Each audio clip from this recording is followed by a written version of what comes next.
Alex Zhu, welcome to the Metagame. Glad to be here.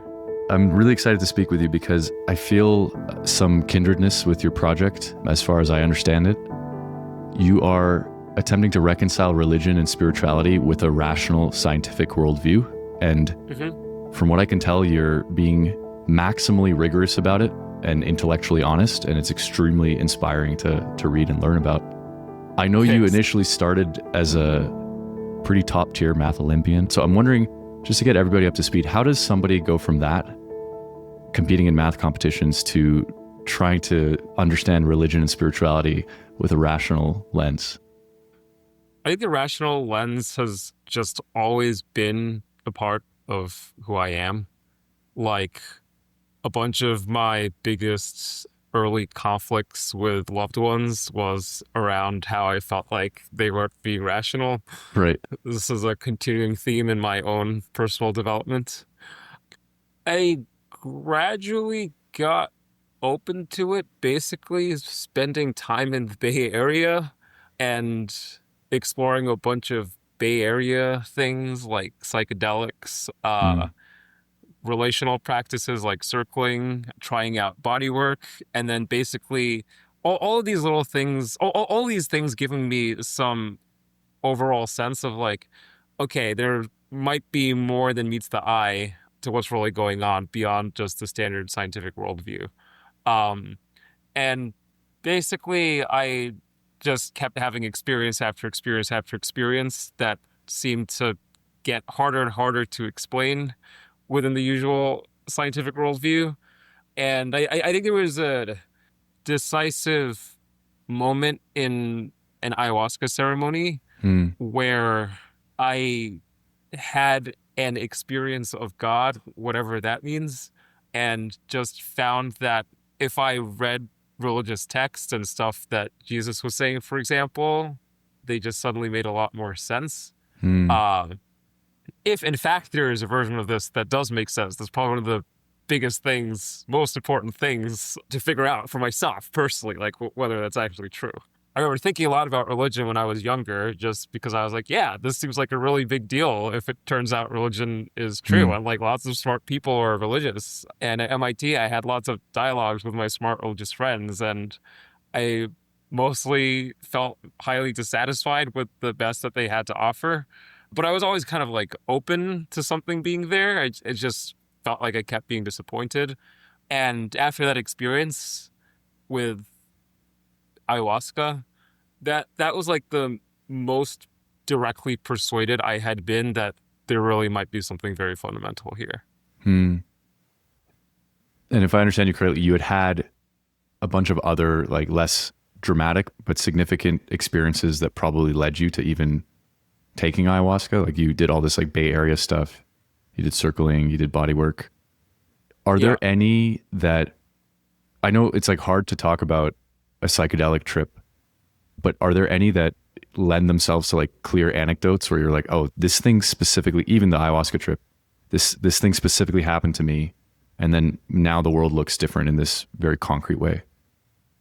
Psychedelics generally not really, besides just sort of expanding my mind in the usual sense. With ayahuasca in particular, experience of God in particular was the thing that the way I had kind of experienced it in the moment was like there's this light that's somehow both like infinitely far away but infinitely bright. And so I could still see it and experience it, and it was sort of like at the helm of everything, whatever that meant. And there was also a sense of that experience being vertical somehow, as opposed to just like a hallucination. Like looking back now, I think I've had analogous experiences like that in future psychedelic experiences, and also sometimes sober and very deep meditative experiences. And I do feel like I now have a better articulation of what that's actually about. But back then there was just a sense of like this experience demands explanation.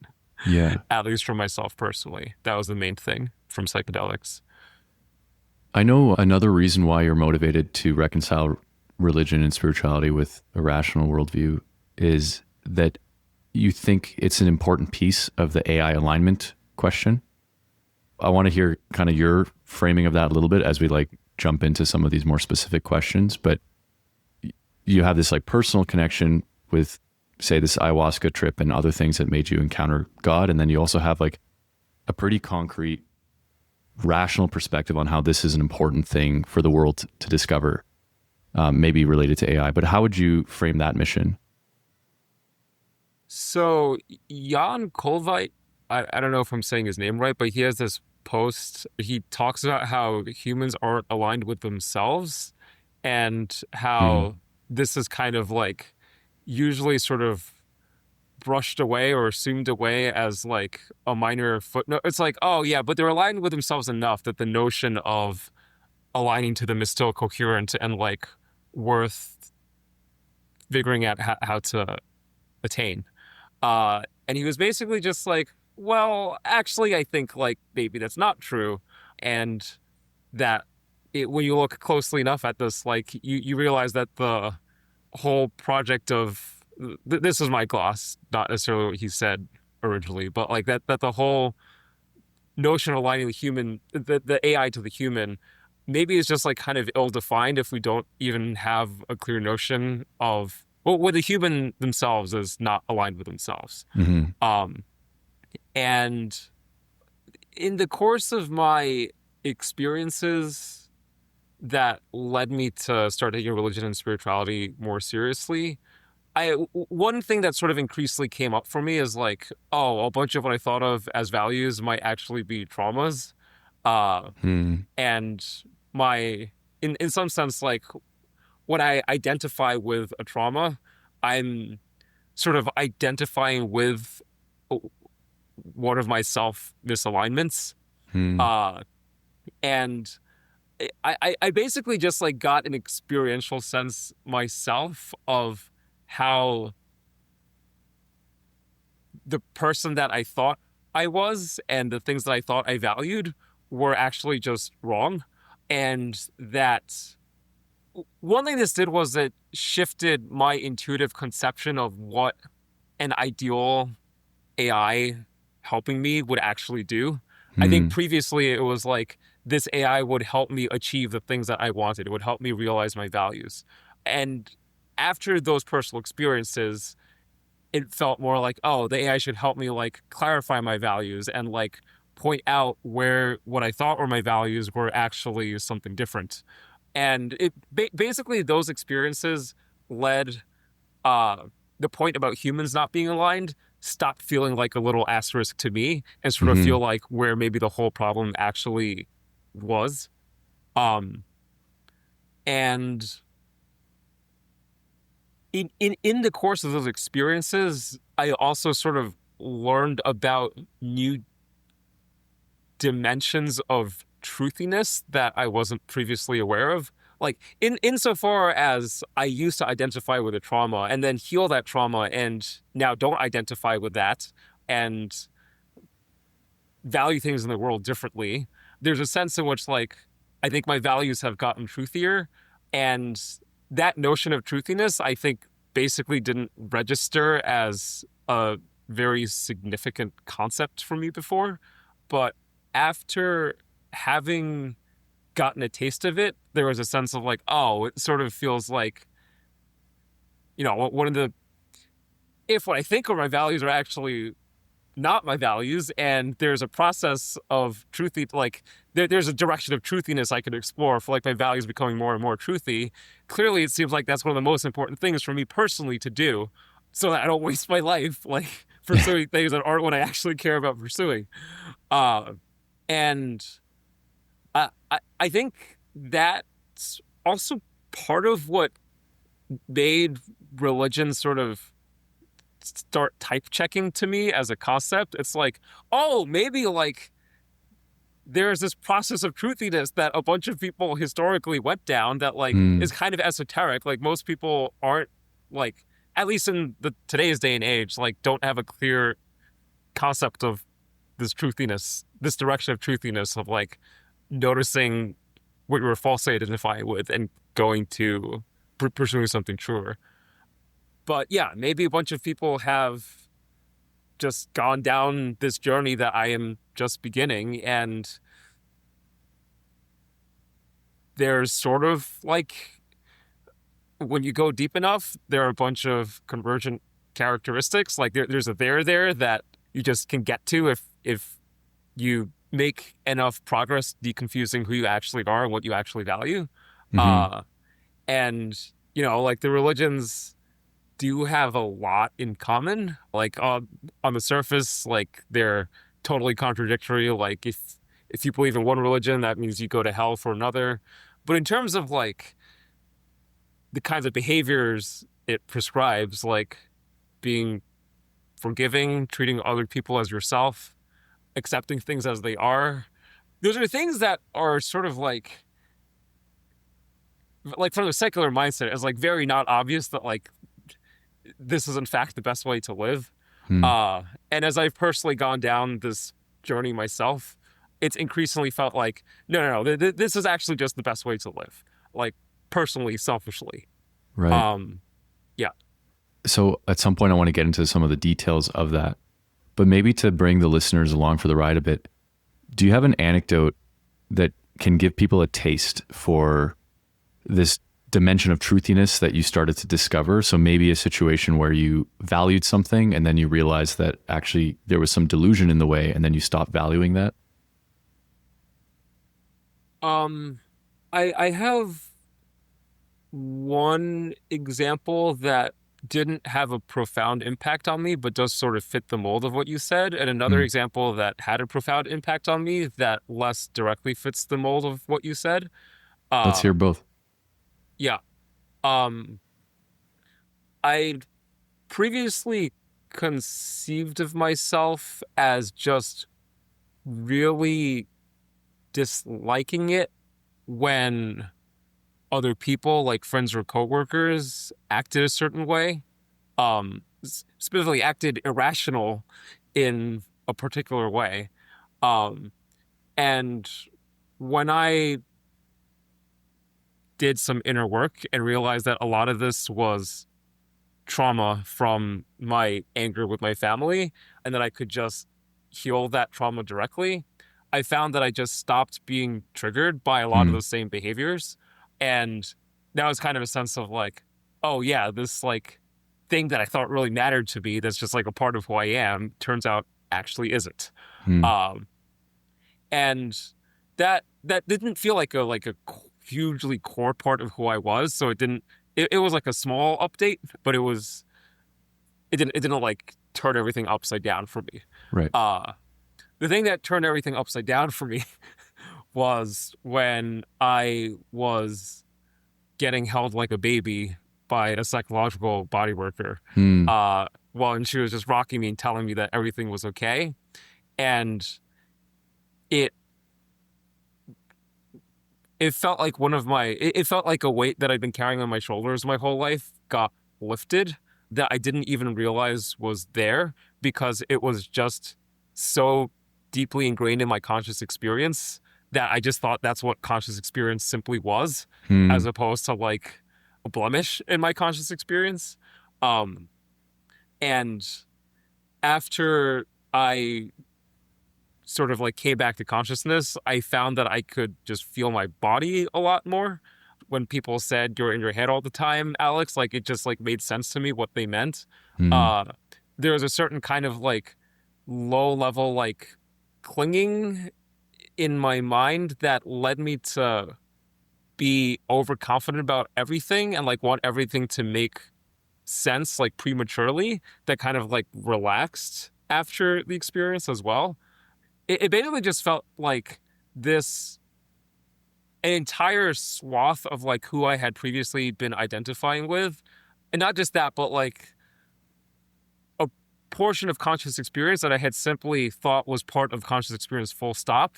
It Hmm. just turned out like isn't necessarily part of conscious experience full stop, and doesn't necessarily have to be part of my conscious experience, and doesn't have to be a part of who I identify with. And like a bunch of new degrees of freedom opened up for me for like how it could show up in the world. Wow. Uh, yeah. I don't know how much detail you want to get into, because maybe it's quite personal. But do you have like a story that makes sense of why being held like a baby had such a profound effect, or is it just mysterious to you? It's like healing an adolescent trauma with talk therapy, except it's instead infant. It's literally it's like an exact parallel of uh Hmm. yeah, healing like an adolescent trauma with talk therapy and healing an infant trauma with uh somatic therapy, basically. Speaking the language that you spoke as a baby, which was preconceptual, pre-verbal. So I remember, I think I was talking to Romeo Stevens, and we were talking about IFS and like core transformation and these like parts conflict or parts work modalities. Hmm. And he said that sometimes if there's a part that hasn't been attended to since, I don't know, you were 8, you could be like a 35-year-old man. And then when that part comes online, it's still stuck at like the 8-year-old like timeline. Yeah. And until you approach it and hold it, so to speak, it won't be updated to reach the present moment.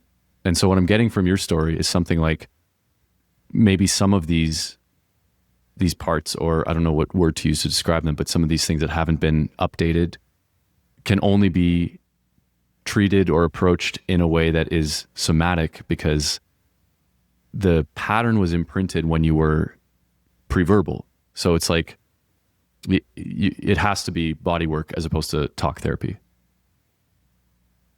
I don't think that's necessarily the case.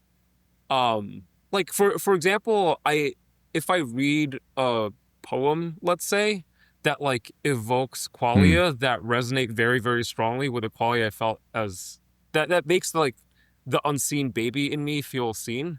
Yeah. That could be another avenue. Um, but I think for where I was at that time, that kind of body work was the most effective way to reach that part of me. Yeah. Yeah. It's just so fascinating to me because there's like an unknown number of these kinds of things, these like blemishes in conscious experience that we hold as true. Like we just assume that's reality, but it actually was some totally contingent thing that happened to you when you were a kid that hasn't been addressed. And we're just like walking around with them. Uh-huh. Um, And I think trying to maybe align our AIs with them. exactly. Yeah. This, I heard you once say that like the AI part of AI alignment is a red herring. And Yeah. I think I know what you mean by that, but maybe you could tell the listeners what exactly did you mean by that?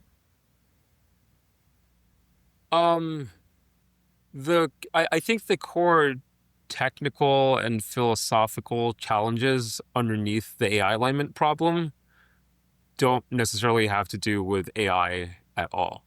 Um, I think there's a more general category of complex systems of which AI is an example. Hmm. And I think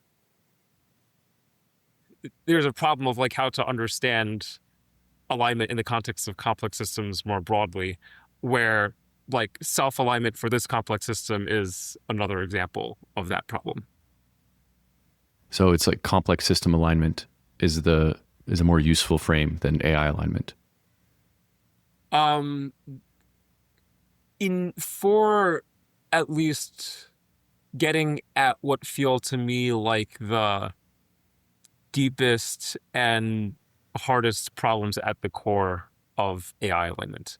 Like I think AI interpretability is often considered adjacent to AI alignment or like part of it, and Hmm. that's like got to do with AI in particular. And yeah, And am I right in thinking that religion and spirituality are kind of like in that domain of aligning complex systems, and so that's why you're focusing your attention on that? I think they're specifically about aligning the complex system of one's mind Hmm. with itself, and also aligning the complex system of an individual with the complex system of the community, and how those interrelate. Yeah. So I remember you wrote about this concept of trapped priors, which I think might go back to a Scott Alexander article, Yeah. and that it so yeah, maybe if you can just give a quick definition. What is a trapped prior, and how might it relate to the example you just gave of like being held like a baby and then all of a sudden the world opening up, degrees of freedom opening up? I basically think of a trapped prior as like a sticky belief that's resistant to updating. Mm-hmm. Uh, Basically because it's hyper vigilant and like screams and sort of makes you feel overwhelmed before you can actually like process the actual evidence that's present in Mm. front of you. Um, and like when I talked about like having truthier values, a lot of this was about noticing trapped priors and updating them. Mm. Um, and it, yeah, I think traumas and trapped priors map to very similar things in my head. And I think what happened with the experience from infancy was like there were some trapped priors from then that got lifted and released. Yeah, I kind of want to put like a bunch of terms in that same column. So I said this earlier, but like psychological distortions is another pointer to this. Have you ever heard of like samskaras? Basically, there's this idea that some amount of wounding leads to distortions in apprehending reality. And so this sounds like the realm of therapy, but where does spirituality come in? Or is there even like that much of a distinction between those two in your world?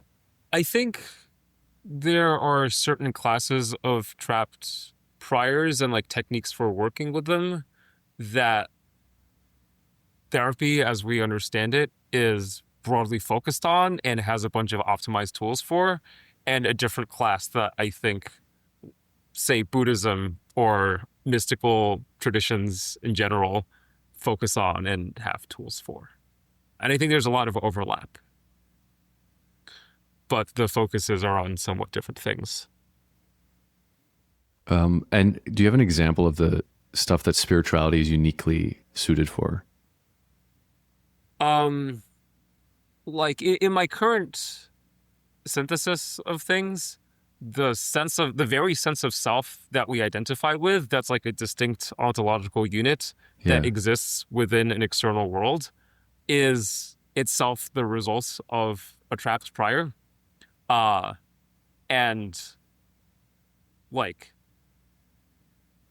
our sense of being a knower who knows things or a doer who does things is all built off of that. Our Mm. sense of our sense that we can actually control anything in the world at all, or that we actually know anything in the world at all, or that our reasoning systems are reliable and robust in a way that like uh we fantasize about, but like Gödel's incompleteness theorem says is just like not actually possible. All that comes from a trapped prior from infancy. Mm. And I think of like I think the end result of that is that like you you still exist as a being in connection with others, but the sense of like a sharp boundary separating you from all others is different. Is not there anymore. The sense of being control of anything at all is like not there anymore in the same way. And so I think it's like a particularly important trapped prior to work through, uh, that underlies a whole complex of trapped priors above. But on the flip side, I think to get to that trapped prior, you have to do a bunch of work with a higher level stuff first Right. as well. But so you're saying there's like a final boss in a way that's your sense of a separate self. Yeah, and my own understanding, like this is all pretty speculative still. Yeah. But Yeah, my understanding is that like a lot of what the whole deal with enlightenment is about working through that. Yeah. Yeah. And this connects to like a bunch of other stuff that typically people deal with in the realm of religion, like making altruistic, like selfless choices. Also, even just the idea of death and like how to contend with death. I'm like reminded of like years ago, I had like an ego death type of experience when I took too many mushrooms in like a very Uh-huh. ill-advised, not hero's dose, but fool's dose mushrooms trip. And I remember that like the dramatic shift in like my perspective on life as a result of basically my sense of self just like dissolved completely. And I felt like I was completely flowing with everything in the present moment. And that had always been the case. Like there was this familiarity to it as well. It wasn't like this new like psychedelic state. It was Hmm. basically like a dropping of some fake frame that I had put on everything. And then now I'm like back Hmm. to this like truer, more familiar place that somehow Hmm. is hard to reconcile with the rest of my life. But going through crossing that threshold changed my relationship with death. That's one thing that I felt. It felt like dying in a way, and it made me feel less, I guess, fear around death. Like it's not that the fear of death has disappeared completely, but my relationship to death has fundamentally changed as a result of having had at least one experience of myself, sense of self Hmm. dying, basically.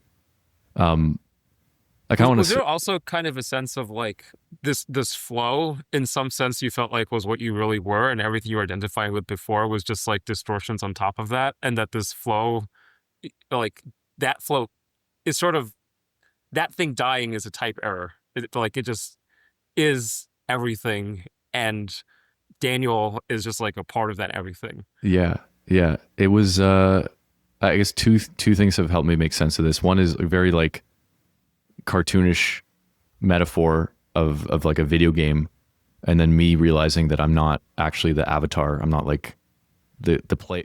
I'm not like the character, but I'm something other than like maybe I'm the player. Maybe like, but it sounded just it felt just as silly as like identifying as like a sprite or a character in a video game as opposed Hmm. to the person playing the video game.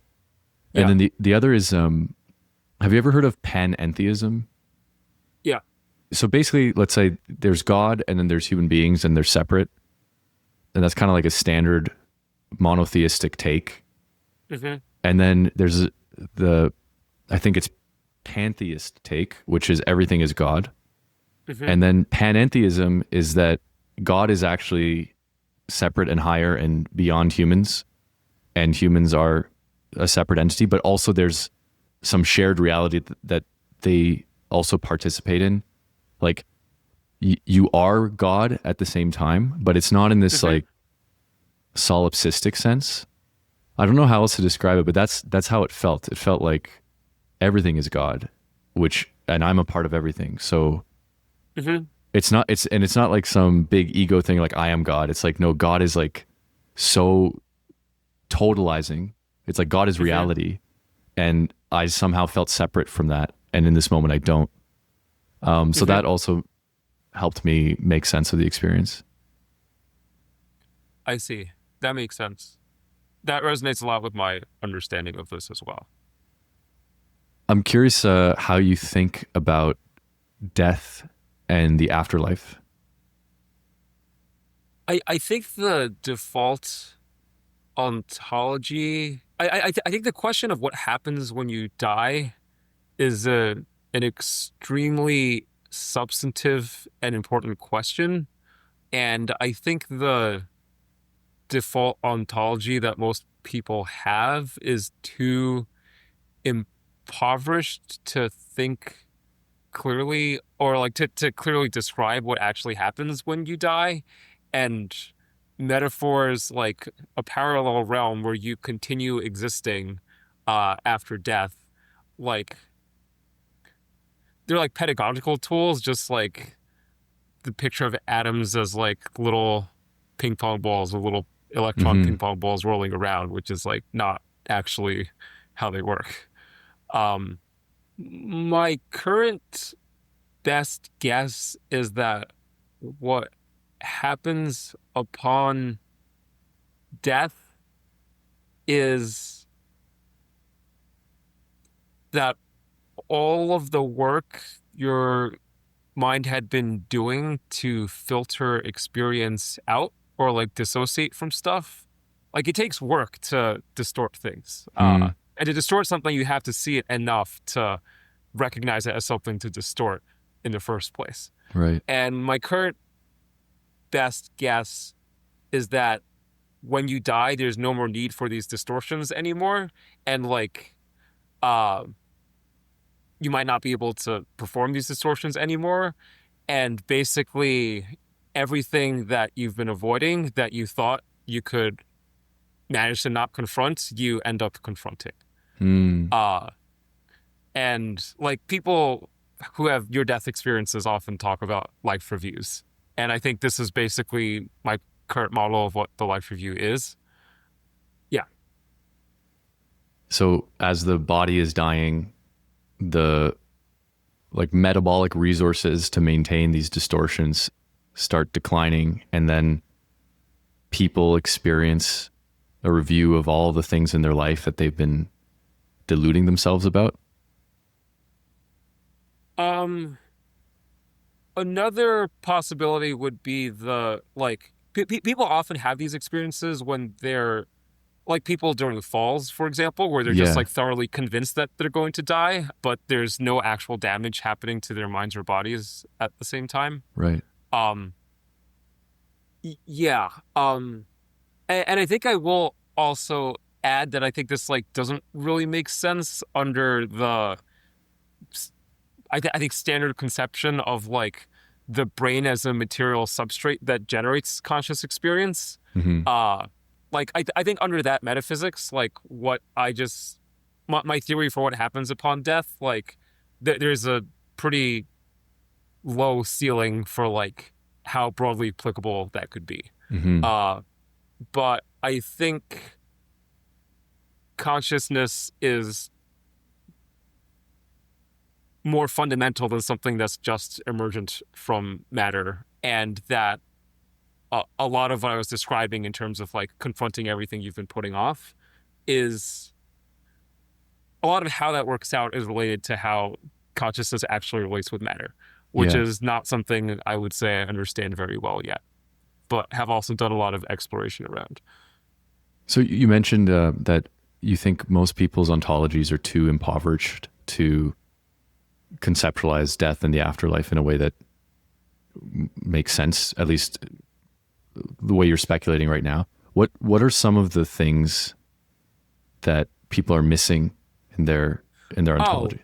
yeah, like taking space and time and external reality as like ontological primitives, uh, or just as like actually real in some sense. Hmm. Uh, I think a lot of what people experience in intense psychedelic experiences, like the one you described, or with meditative insight, or in your death experiences, are sort of seeing through seeing through the constructs of like time, space, and external physical reality as being just constructs that are part of this sort of more fundamental underlying reality, in which like time, at least in the way that we understood it, like time never really worked in the way that we understood it in the first place.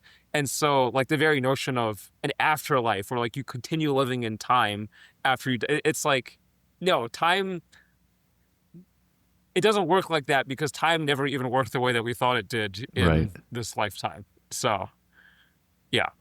I'm wondering if we could go through like a sampling of these, and I know like we won't have time to do like a rigorous defense of it, but I'm curious like how you think about time, or earlier when you said a more materialist understanding of consciousness as like being generated from the brain is insufficient here. What do you think is actually going on with consciousness there? Maybe we can go through a few of these with a bias towards like the highest ROI ones, if you know what I mean. The ones that kind of give you the most explanatory power, I guess. Yeah. Um, so I've engaged a lot with Chris Langan and his cognitive theoretic model of the universe, which Yeah. is his sort of metaphysical theory of everything. Uh, and he has a paper in which he describes reality as a self simulation. One analogy I use for thinking about this is like if you imagine an author writing a story, the author isn't like the author has a bunch of high level sketches and pieces the sketches together and then fills in the details. Hmm. And the order in which the story gets written is different from like right at the beginning of the story, all the details are filled in and Right. so on and so forth. Uh, and this picture I just laid out of like an author writing a story has a kind of dualistic separation between the author and the story. And Chris is just like, no, it's more like a strange loop, like in a Douglas Hofstadter style, where the Yeah. author and the authored are one. And what gets authored is physical reality as we understand it. The authoring process is what consciousness is. And the combination of authored, authoring is sort of what the totality of reality is. Hmm. It is panentheistic, where like Hmm. the authored is part of it, and then the author. That I think he thinks of I think the totality is God, which is like comprises all of physical reality, but also goes beyond that, which corresponds to how there's the author and the authoring, and not just the authored, but they're all sort of like the same unit at the same time. Is this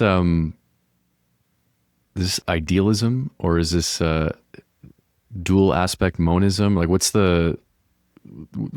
like the category of what's the theory of consciousness underneath that analogy, as opposed to materialism? I think dual aspect monist would be the closest. Okay. But I think a big part of Chris's view, which I'm very sympathetic to, is that there's all of like mind and matter and the interplay between the like you can't have mind without matter. Yeah. Mind depends on matter and matter depends on mind, and neither is more fundamental.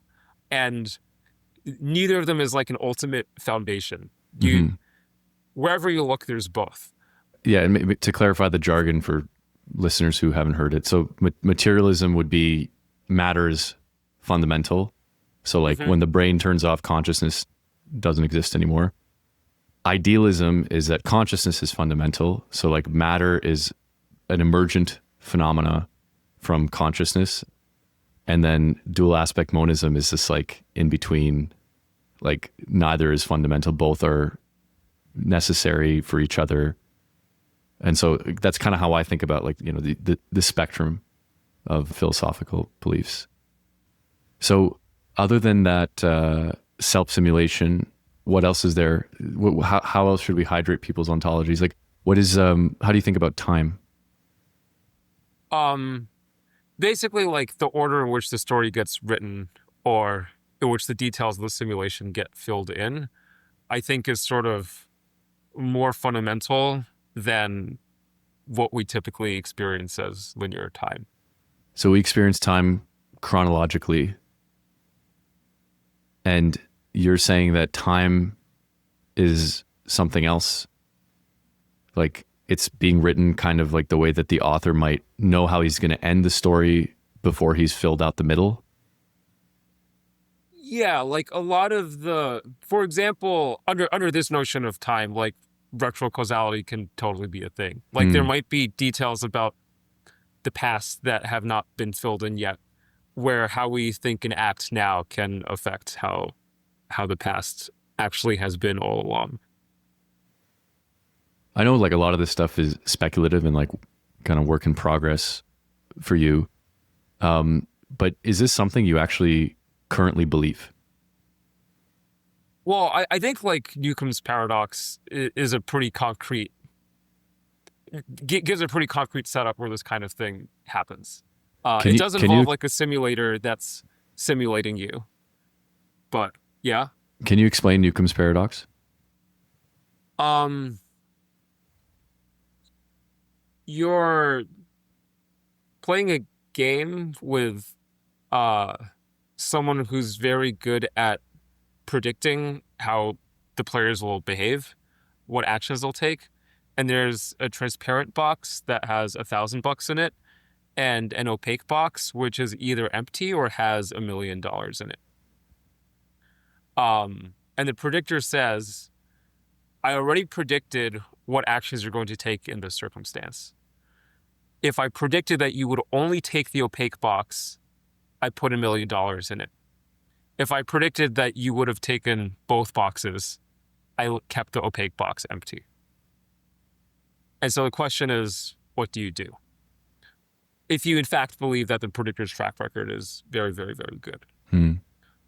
And so there's one argument, which is no matter what's in the opaque box, you'd get more if you take the opaque box and the transparent box. There's another argument, which is that, well, if you do that, then you only walk away with $1,000. Whereas if you just take the opaque box, you walk away with $1 million. And so you should do that. And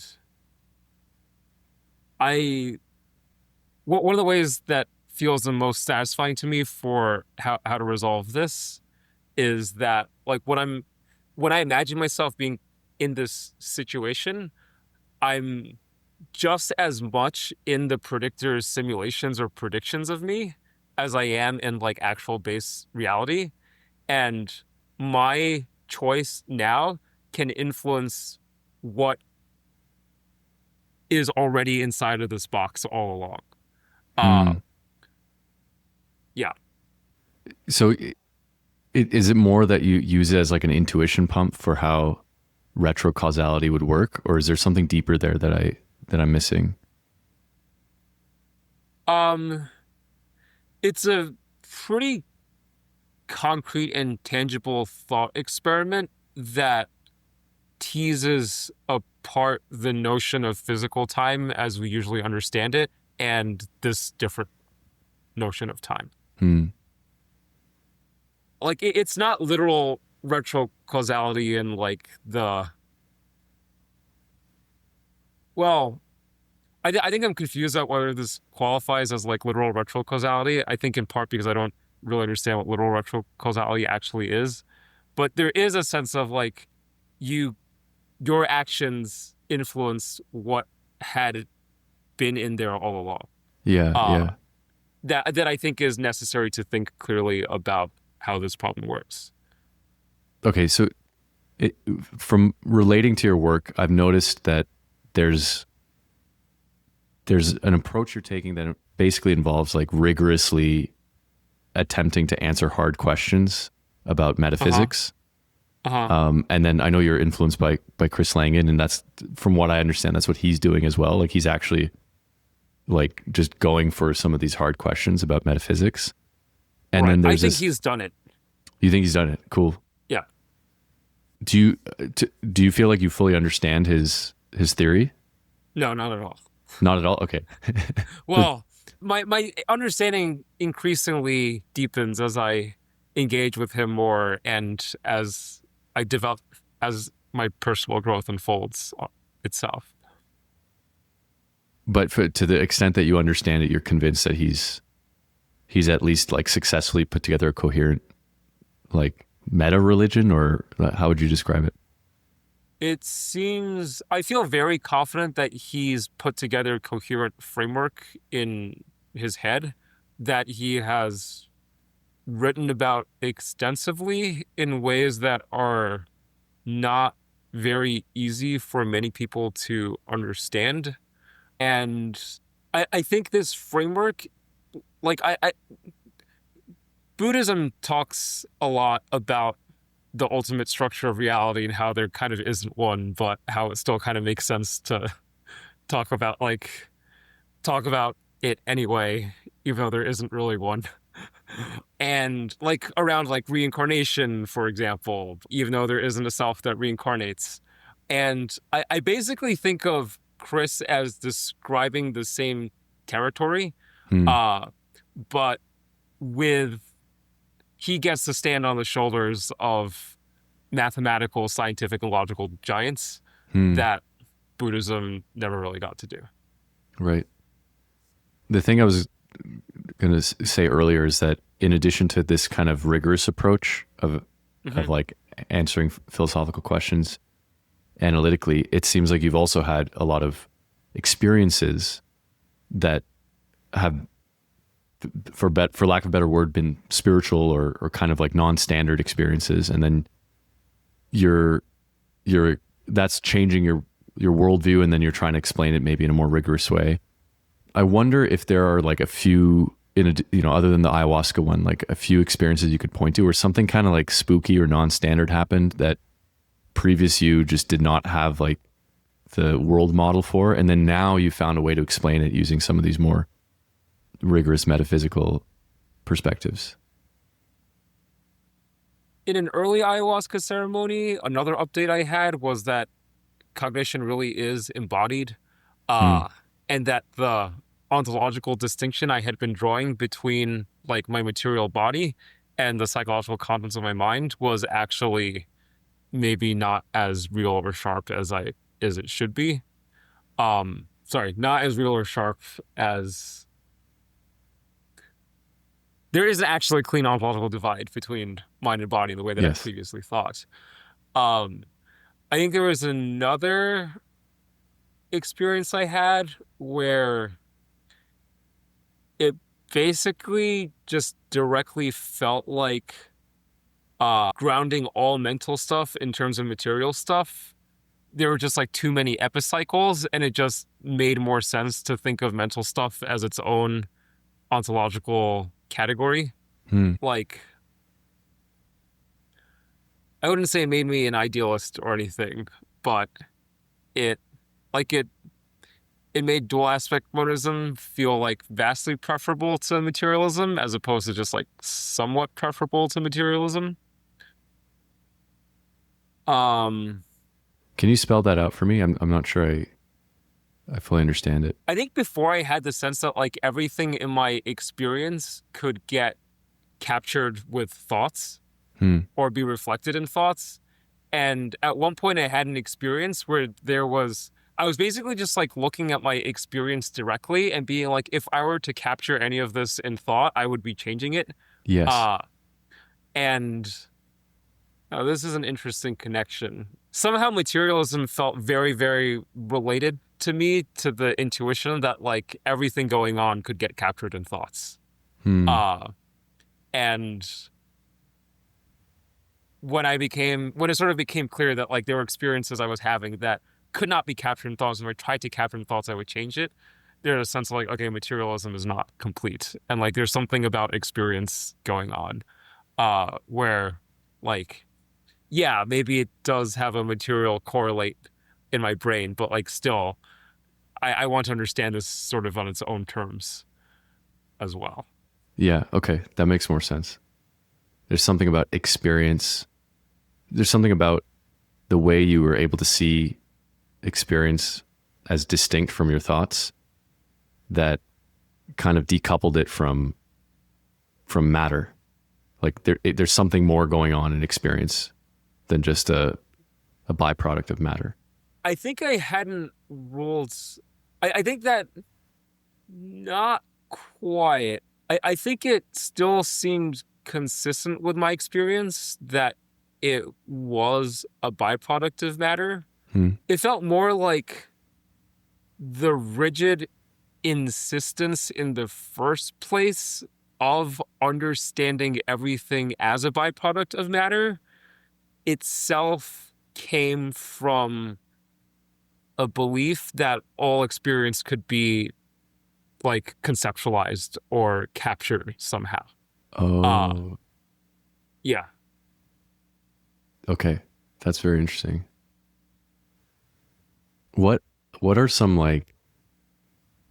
beliefs that you have now, or things that maybe you're open to that previously you would have dismissed as woo?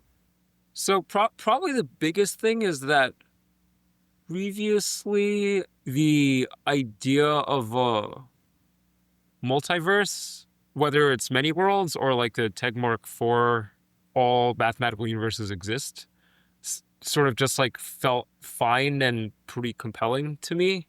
Uh, and there's a way in which it doesn't feel, they don't feel compelling to me in the same way because of the metaphysical assumptions they make around like these universes somehow just existing on their own in some sort of like objective view from nowhere sense. Uh, and because this like objective view from nowhere, the sense of like things having an objective existence from this like view from nowhere, Hmm. because that intuition now feels so suspect to me, my sort of like priors on like the plausible ways that our universe could possibly be have also changed, Mhm. such that stuff like our universe is a self-authoring story or self-simulation, where just like like cells constitute a body, like we together constitute the overall author of the universe. Mhm. It now, because sort of my priors on plausible metaphysics shifted, it now seems more sort of metaphysically natural to think that the specifics of our intentions and desires might materially affect how the universe is unfolding, like Mm. what the initial conditions of the universe are, or like how the wave function is collapsing, which are things that are like sort of not constrained by physics. Or like the laws of physics like don't really constrain these. I mean, there's the Born rule in quantum mechanics, but that only constrains things probabilistically to the extent it actually constrains things at all. Or it's like a statistical observation, but it doesn't tell you anything about like what the collapses, how the collapses themselves actually go. Mm. And yeah, So our intentions are involved in shaping reality? That's something you become open to? well, there are like materialist ways of understanding that. Yeah. And I'm now more open to non-materialist ways in which this is true. Like, I think like the accounts of children with past lives, or who can remember past lives, like that's something for which a physicalist's explanation is, it feels like there's really a lot of stretching you have to do. Yeah. And if you just take a different stance of like, well, when they died, they like decided to shift how the story was getting authored in a different way from like this different vantage point. Well, like I'm more open to like the intention, like strong intentions that people have when they die, like possibly influencing what kinds of memories a child in the future might report having. Hmm. What about like manifestation? Like the whole new age idea that, you know, if I have a strong enough intention for something that I want, I might shape reality to achieve it. I'm open to that having big effect sizes through non-physical. So I feel like there's ways of understanding this phenomenon where it has a big effect size already, even under like fairly mundane materialist frames. Yeah. And I'm agnostic about what its effect size is beyond the standard materialist explanations. My Right. sort of null hypothesis is like not very big, except in a couple of like unusual circumstances. But this is really something that I feel like I have no idea how to actually evaluate. Yeah. What about like energy in the context of like energy healing or people transmitting energy across distances? I think that one also makes for me makes the most sense under the standard materialist frames. Okay. So these are still things that you didn't need to leave a materialist paradigm in order to be open to? I think we can detect other people's EMFs, Hmm. and we can notice sort of micro expressions in their EMF if we're sensitive enough. And so even if like a physical instrument would read mostly noise, like we might be able to tune in to what those things classify as noise and like uncover actual content and like be Hmm. able to do both read and write. Uh, that's my current model of what's going on in a lot of energy healing. It's just What like about hyper attunement, basically. Yeah, yeah. What about synchronicities? I think those can also be largely understood from a materialist frame. Uh, like in math, there's a concept of a mathematical coincidence where it's kind of like, but sometimes there are like cosine 22 is really, really close to an integer. Hmm. Uh, and it's like, oh, that's like kind of surprising. Like it seems like closer to an integer than you might expect from chance. So what's up with that? And it just turns out there's a reason for that because 22 is close to 7 pi, like very close to 7 pi, because 22/7 is one of the continued fraction expansions of pi.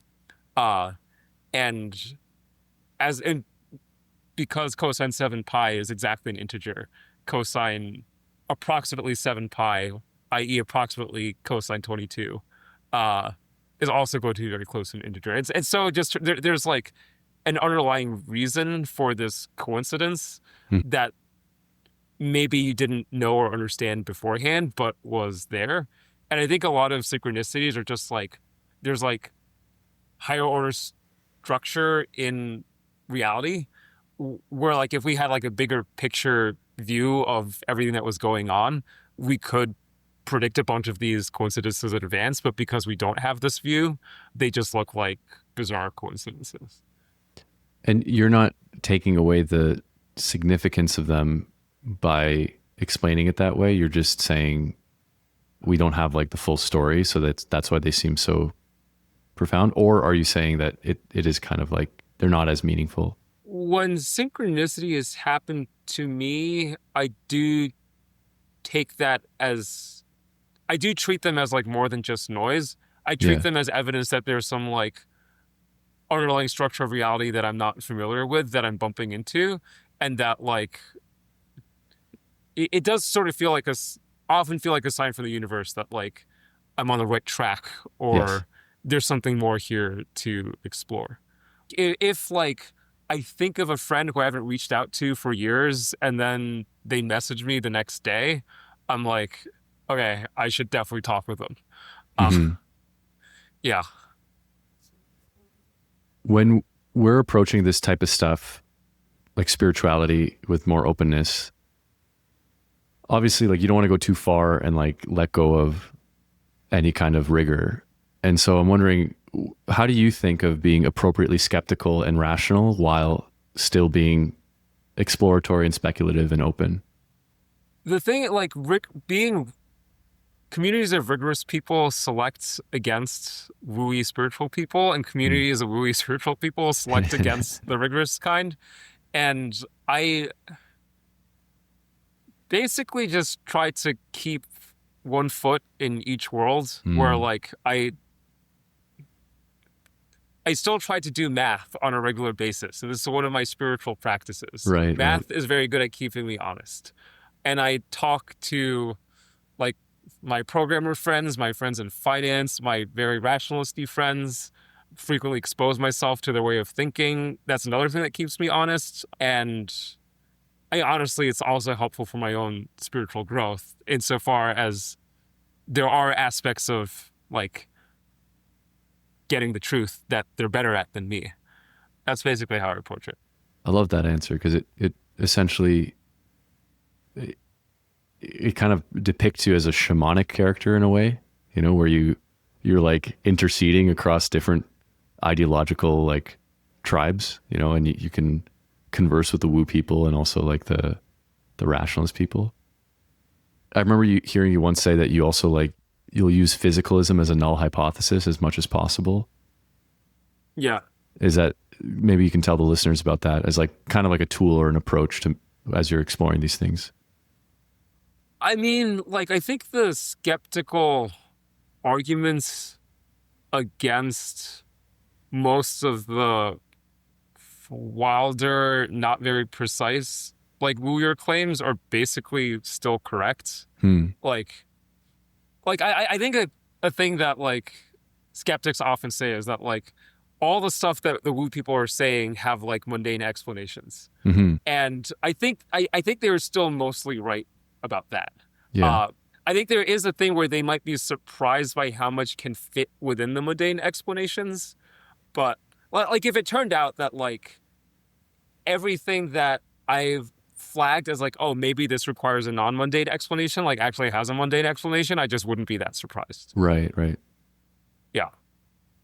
But, like, mundane explanations might include, like, we understand physics way, way, way, way less well than we think. And, like, there might be weird physics going on where, like, a bunch of the things people are reporting that seem physically impossible, like, what physics actually is might actually be compatible with that. Yeah. How has this journey influenced your life at like a personal level, like a day-to-day level?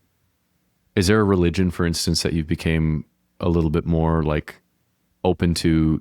Have you kind of taken practices from different religions that you now apply on a regular basis? Like where are you personally with your spirituality and religion?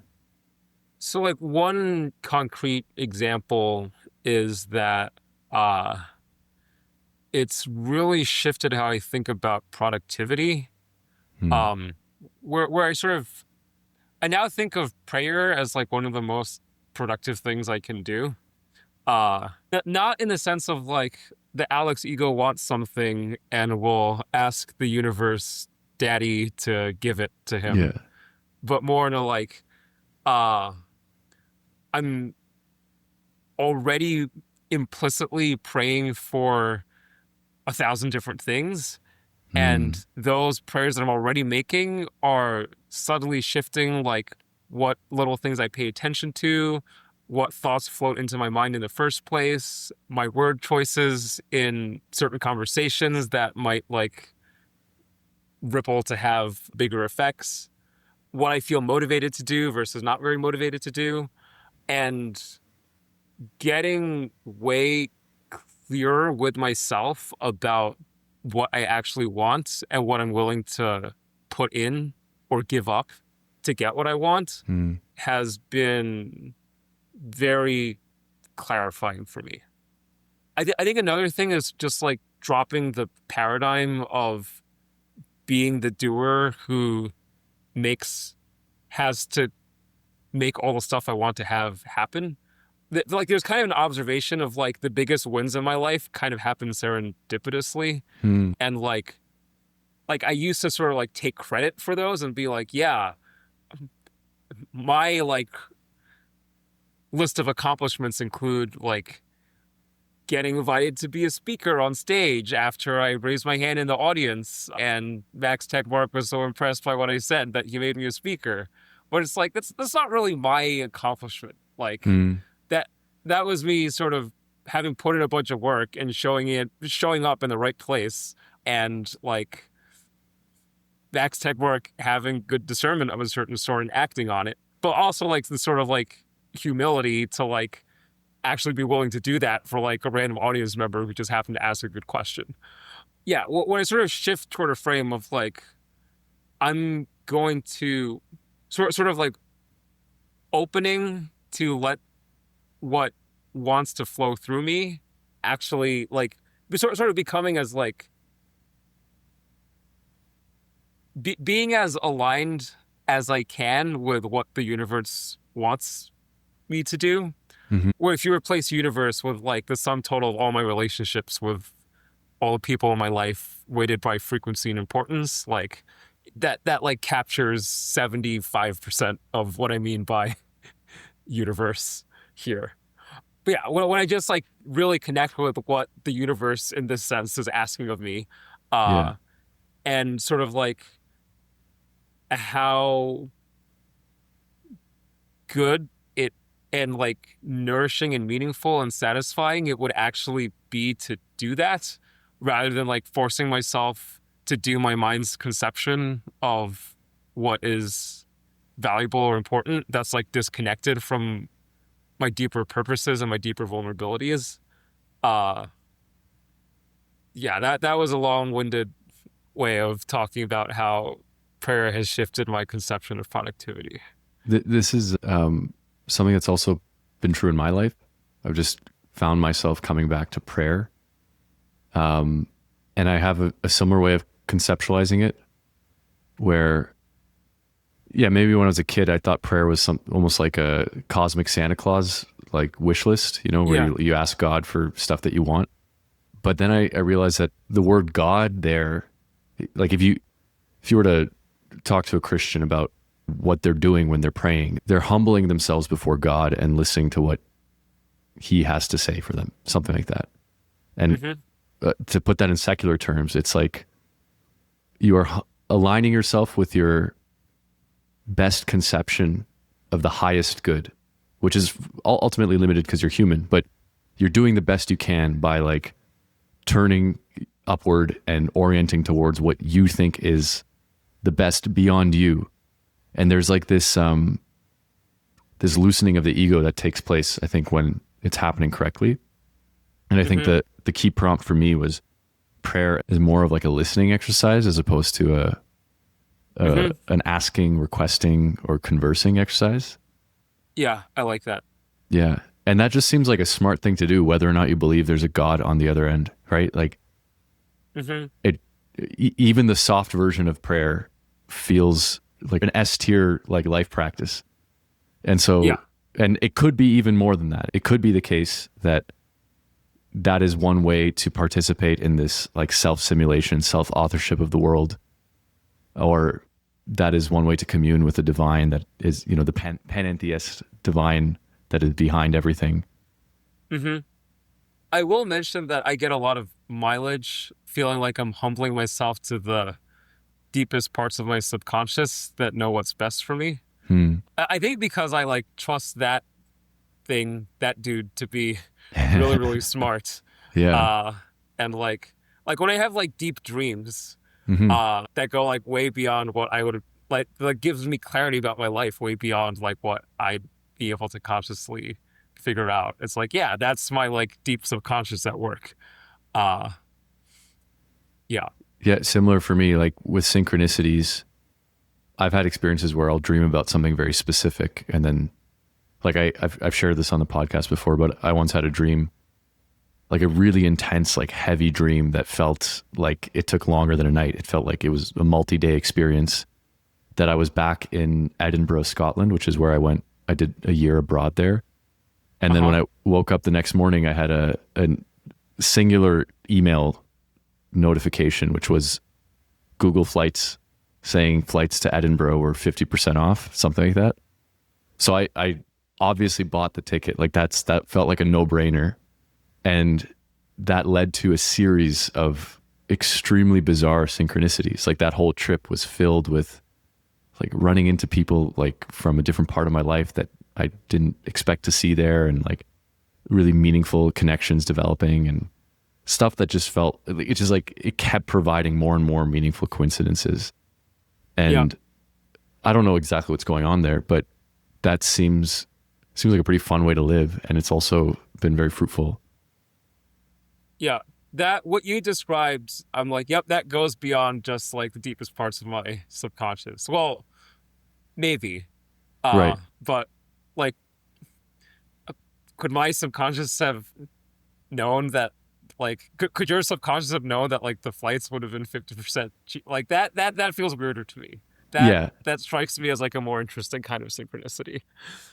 Where if it happened to me, like I would correspondingly take it more seriously, especially if the downside risk is low. Yeah. Do you know Pierre Hadot? No. So he was a French contemporary philosopher who he had this great essay where he articulated how, despite the like Greek philosophers all disagreeing on their metaphysics and their cosmology, they all seem to agree on their practices. Interesting. So they would give different, like the Epicureans and the Socratics and the Stoics or whatever, they might disagree on why they're doing the practices or what it all means, Yeah. but they're all kind of doing the same thing. And I think this something similar is you've observed something similar with world religions, where, like, in a way and this might be perennialism, but they're overlapping a little bit more than they are disagreeing, especially when it comes to stuff that they do, like prayer, and emphasizing the importance of treating others as you would want to be treated yourself, and this type of stuff. Mm-hmm. And I think, like, what's kind of special, like a practical takeaway for me from that is it's cool to understand the mechanisms of how this stuff works. And that's maybe good for generalizing it and like teaching others.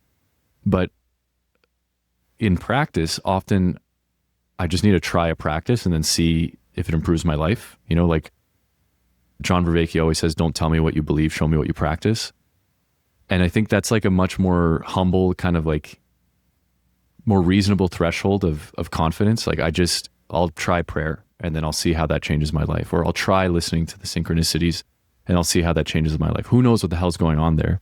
Maybe you do. Mm-hmm. Maybe one day you'll figure it out, or Chris Langan knows. But having this more practice driven approach, I think has been very clarifying for me. Mm-hmm. I think I want to name that for me, that probably the biggest sort of practice, the biggest place where religion and spirituality and how I practice what those terms mean for me influence my life are with close relationships, especially my girlfriend and my family.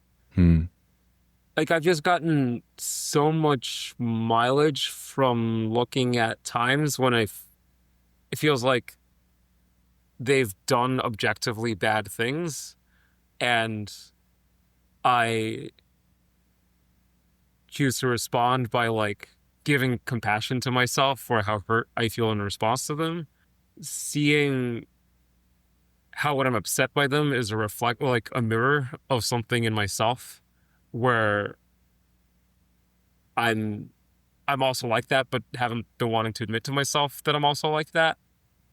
Finding the willingness to accept and work with them exactly as they are, because if I want to accept and work with those parts of myself exactly as they are as well, like I can't do one without the other. And there are just so many more degrees of freedom for having close, loving relationships work out when you're willing to humble yourself in these kinds of ways. And that, I think, has been one of the most rewarding and significant ways in which I'm living my life differently as a result of all of this. As I kind of bring us to a close, I want to ask you, what is your conception of love? Under the reality as self-simulation perspective, love is the process of reality simulating itself, and so it's part of the base substrate of reality itself. I think newborns are not quite directly in touch with that, but like very, very in touch with that. And as they develop, they accrue distortions that increasingly distance themselves from that. And for me, a lot of what the spiritual journey is about is just peeling back these layers of distortions, having my like baseline experience of reality be closer and closer and closer to like these pure and pure forms of love. Mm-hmm.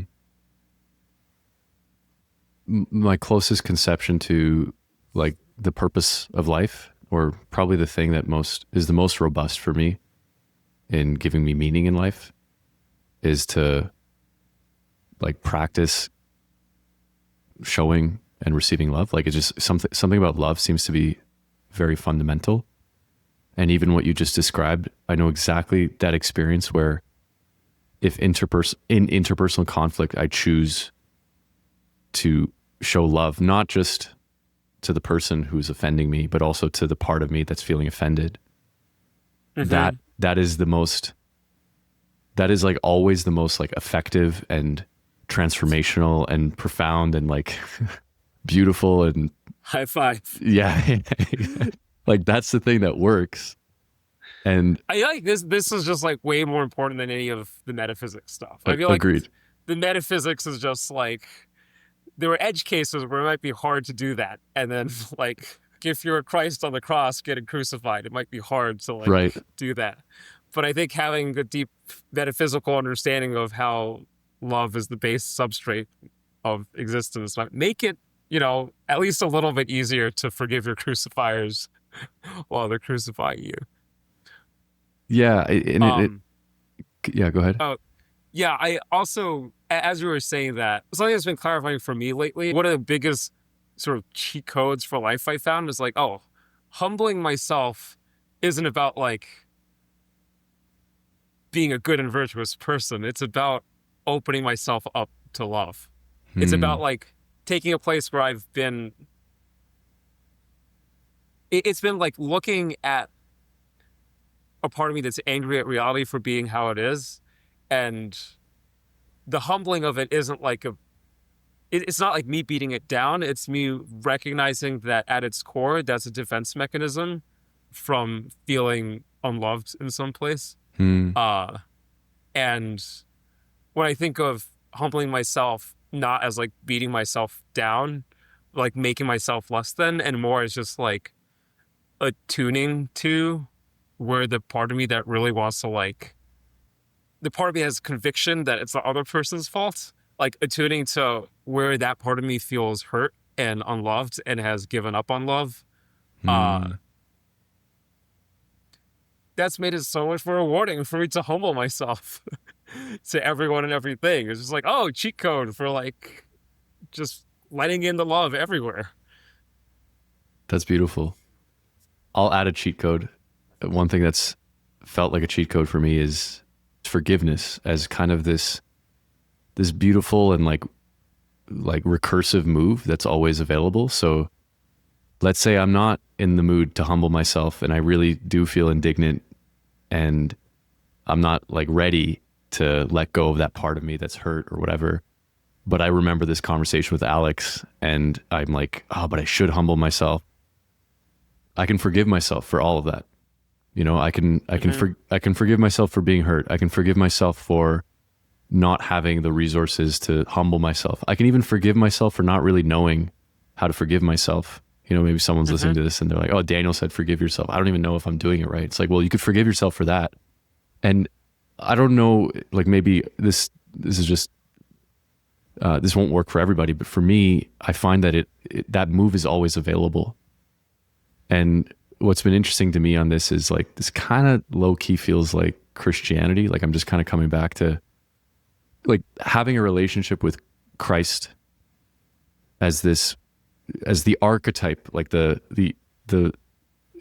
like forgiveness in the limit, right? Like the most extreme manifestation of sacrifice, love, and forgiveness, relating to that, having that as like a symbol at the center of my life seems like a good idea. Like, I don't know, like it just feels like a lot of these things sound extremely Christian in the end.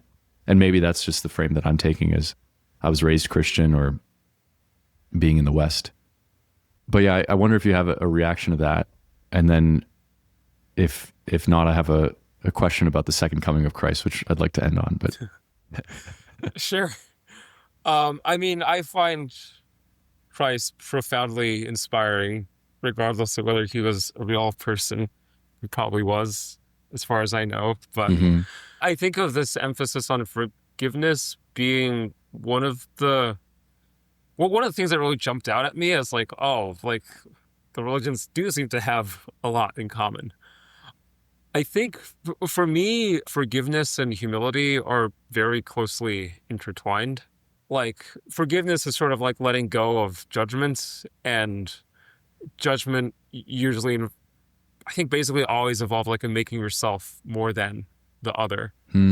I find the story of Christ particularly inspiring in terms of how deep Christ's forgiveness for us actually runs. I think, like, for me personally, him being on the cross and saying, "Forgive them, for they know not what they do," for the people crucifying him, Mm. is just like, it's just a direct, like, vivid embodiment of some of the, like, the core conceptual ideas that I think are present in all the religions. Mm.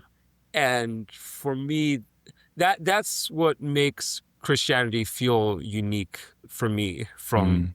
my perspective, like from my engagement with various religions. And I think one of the things that makes Islam unique for me is Muhammad balanced that kind of forgiveness with having to navigate practical considerations around enemies trying to kill him and his Mm. followers trying to overthrow him. Christianity doesn't give that many data points of like what it looks like to skillfully navigate those. And the story of Muhammad is basically just like data point after data point after data point. Yeah, that's one of the things I find most interesting about Islam. But I could ramble, but Yeah. I'm going to cut myself off We, here. we should save that for a part two. I think I'd like to just to end on something you've said before, which is this idea of the second coming of Christ, which you Mm-hmm. I don't know how like tongue in cheek this is, but you described as like the distributed second coming of Christ consciousness. Mm-hmm. And this to me feels like a white pill, like this, like a kind of hopeful vision of the future. And so Mm-hmm. maybe you could tell the listeners about that, and we'll end on it. The tribalistic narratives of we're the good guys and they're the bad guys, so we have to win, is becoming increasingly untenable and is one of the generators of things seeming like they're falling apart right now. That's one thing. I think there's another thing where like end times vibes are like increasingly percolating into collective consciousness. Mm-hmm. And I think the way out requires a fundamental rethinking of the tribalistic mentality. The tribalist mentality of like we're the good guys and they're the bad guys. Mm-hmm. And like Jesus's teachings around, for example, taking the plank out of your own eye before taking the speck out of their eyes, or loving everyone, not just the people in your tribe, Mm-hmm. are precisely some of the core teachings that need to get embodied worldwide, things to actually course correct. The core of what the second coming of Christ means for me is like when the power structures that basically decide how the world runs are guided by like these core teachings of Christ rather than by the tribalist narratives. That's just going to be a completely different world. I think to get there, we're going to have to suffer enough from our addiction to this tribalist narrative to decide that we have a problem and actually look for a new solution. In my interpretation, like another place where the religions all kind of converge is in recognizing that something like this is likely to happen in the course of humanity's history, and that like humanity is going to suffer tremendously because of our attachment to tribalistic narratives. And sort of when we've hit rock bottom, that's when there's going to be room. We're going to make room in our hearts to actually let the religious truths in en masse, shift to a new world equilibrium in which peace and love and truth and justice are actually what prevail. I use the term distributed second coming of Christ consciousness because to sort of both like evoke a lot of the imagery that's latent in the collective consciousness of the West, while also sort of adding enough like asterisks to differentiate my usage of these terms with like standard fundamentalist conceptions of like literally Jesus returning on a cloud. It feels important that we collectively actually have that there's a positive vision for the future that like everyone can look at and be like, oh, we actually want that. The essence that's shared across all of the religious prophecies is that, and already exists like very deeply in the collective consciousnesses of most of the world population.